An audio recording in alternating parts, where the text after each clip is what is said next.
नमस्कार। मुंशी प्रेमचंद की कहानी निष्ठुरता और प्रेम। सुआमा तन मन से विवाह की तैयारी करने लगी। भोर से शाम तक विवाह के ही धंधों में उलझी रहती। सुशीला चेरी की भांति उसकी आज्ञा का पालन किया करती। मुंशी संजीवन लाल प्रातः काल से सांझ तक हाट की धूल छानते रहते और विरजन, जिसके लिए ये सब तैयारियां हो रही थी, अपने कमरे में बैठी हुई रात दिन रोया करती। किसी को इतना अवकाश न था कि क्षण भर के लिए उसका मन बहलाए। यहाँ तक कि प्रताप भी अब उसे निष्ठुर जान पड़ता था। प्रताप का मन भी इन दिनों बहुत ही मलिन था। सवेरे का निकला हुआ सांझ को घर आता और अपनी मुंडेर पर चुपचाप जा बैठता। विरजन के घर जाने की तो उसने शपथ सी ले ली थी, वरन जब कभी विरजन उसे आती हुई दिखती तो वो चुपके से सरक जाता। यदि वो कहने सुनने की कोशिश करती तो मुख फेर लेता, रुखाई का व्यवहार करता। ऐसा रुखाई का व्यवहार करता कि विरजन रोने लगती और सुआमा से कहती, चाची, लल्लू मुझसे रुष्ट है। मैं बुलाती हूँ तो बोलते नहीं। तुम चलकर मना दो ना चाची। वो कहकर मचल जाती और सुआमा का आंचल पकड़कर खींचती हुई प्रताप तक ले आती। परंतु प्रताप दोनों को देखते ही निकल भागता। ब्रजरानी द्वार तक ये कहती हुई आती कि लल्लू, तनिक सुन तो, तनिक सुन लो, तुम्हें हमारी शपथ। पर जब वह न सुनता, न मुंह फेरता, तो बेचारी लड़की पृथ्वी पर बैठ जाती और फूट फूट कर रोती और कहती, वो मुझसे क्यों रूठ गए हैं? मैंने तो इन्हें कभी कुछ नहीं कहा। स्वामा उसे छाती से लगा लेती और समझाती, जाने दो, लल्लू पागल हो गया है। उसे अपने पुत्र की निष्ठुरता का भेद कुछ कुछ ज्ञात हो गया था। अब विवाह को केवल 5 दिन रह गए थे। नातेदार और संबंधी लोग दूर दूर से आने लगे। आंगन में सुंदर सा मंडप छा गया। हाथ में कंगन बन गए। ये कच्चे धागे का कंगन पवित्र धर्म की हथकड़ी है, जो कभी हाथ से न निकलेगी। और मंडप उस प्रेम और कृपा की छाया का स्मारक है, जो जीवन पर्यंत सिर से न उठेगा। आज संध्या को स्वामा, सुशीला, महाराजी ने सब की सब मिलकर देवी की पूजा करने को गई। मेहरियां अपने धंधों में लगी हुई थी। विरजन व्याकुल होकर अपने घर से निकली और प्रताप के घर आ पहुंची। चारों तरफ सन्नाटा छाया था। केवल प्रताप के कमरे में धुंधला प्रकाश झलक रहा था। विरजन कमरे में आई तो क्या देखती है कि मेज पर लालटेन जल रही है और प्रताप एक चारपाई पर सो रहा है।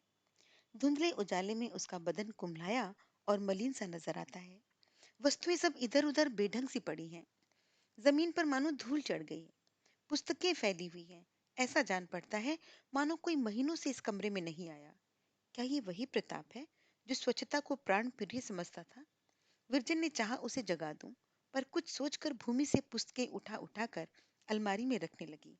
मेज पर से धूल झाड़ी, चित्रों पर से गर्द का पर्दा उठाया। अचानक प्रताप ने करवट ली।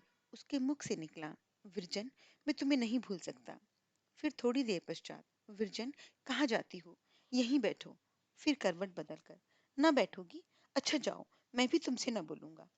फिर कुछ ठहर कर, अच्छा जाओ, देखे कहाँ जाती है। ये कहकर वो लपका, जैसे किसी भागते हुए मनुष्य को पकड़ता हो। विरजन का हाथ उसके हाथ में आ गया और इसके साथ ही उसकी आंखें खुल गई। 1 मिनट तक उसकी भावशून्य दृष्टि विरजन के मुख की ओर गड़ी रही। फिर अचानक उठ बैठा और विरजन का हाथ पकड़कर बोला, तुम कब आई? मैं अभी तुम्हारा ही सपना देख रहा था। विरजन ने बोलना चाहा, परंतु उसका कंठ रुंध गया। आंखें भर आई। प्रताप ने इधर उधर देखकर कहा, क्या सब तुमने साफ किया है? तुम्हें बड़ा कष्ट हुआ। विरजन ने इसका भी उत्तर न दिया। प्रताप, विरजन, तुम मुझे भूल क्यों नहीं जाती? विरजन ने आर्द्र नेत्रों से कहा, क्या तुम मुझे भूल गए हो? क्या तुम भूल गए हो मुझे? प्रताप ने लज्जित होकर मस्तक नीचा कर लिया। थोड़ी देर तक दोनों भावों से भरे भूमि की ओर ताकते रहे। फिर विरजन ने पूछा, तुम मुझसे क्यों रुष्ट हो? मैंने कोई अपराध किया है? प्रताप, न जाने क्यों, अब जब तुम्हें देखता हूं तो जी चाहता है कहीं चला जाऊं। विरजन, क्या तुम्हें मेरा तनिक भी मोह नहीं लगता? मैं दिन भर रोया करती हूँ। तुम्हें मुझ पर दया नहीं आती? तुम मुझसे बोलती तक नहीं। बताओ, मैंने ऐसा क्या कहा जो तुम रूठ गए हो? प्रताप, मैं तुमसे नहीं रूठा विरजन। तुम मुझसे बोलते क्यों नहीं? प्रताप, मैं चाहता हूँ तुम्हें भूल जाऊं। तुम धनवान हो, तुम्हारे माता पिता धनी हैं, मैं अनाथ हूँ। मेरा तुम्हारा क्या साथ? विरजन, अब तक तो तुमने कभी ये बहाना ना निकाला था। क्या अब मैं ज्यादा धनवान हो गई हूँ? ये कहकर विरजन रोने लगी। प्रताप भी गर्वित हुआ। बोला, विरजन, हमारा तुम्हारा साथ यहीं तक था। अब वियोग के दिन आ गए हैं। थोड़े दिनों में तुम यहाँ वालों को छोड़कर अपने ससुराल चली जाओगी।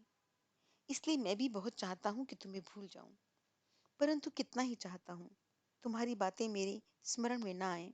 वे नहीं मानती। देखो, सोते सोते स्वप्न भी तुम्हारा ही था। धन्यवाद। उम्मीद करती हूँ कि आपको ये कहानी पसंद आई होगी, और अगर ये कहानी आपको पसंद आई है तो आप मेरे साथ अपने मन की विचार, मन की बातें ज़रूर साझा करें। और अगर आप अपनी कोई कहानी मुझे भेजना भी चाहते हैं, तब आप मुझे कहानी व्हाट्सएप के माध्यम से या मतलब इनबॉक्स के माध्यम से भेज सकते हैं। आपके विचारों का आपकी दोस्त को इंतज़ार रहेगा हमेशा। Take care, bye bye.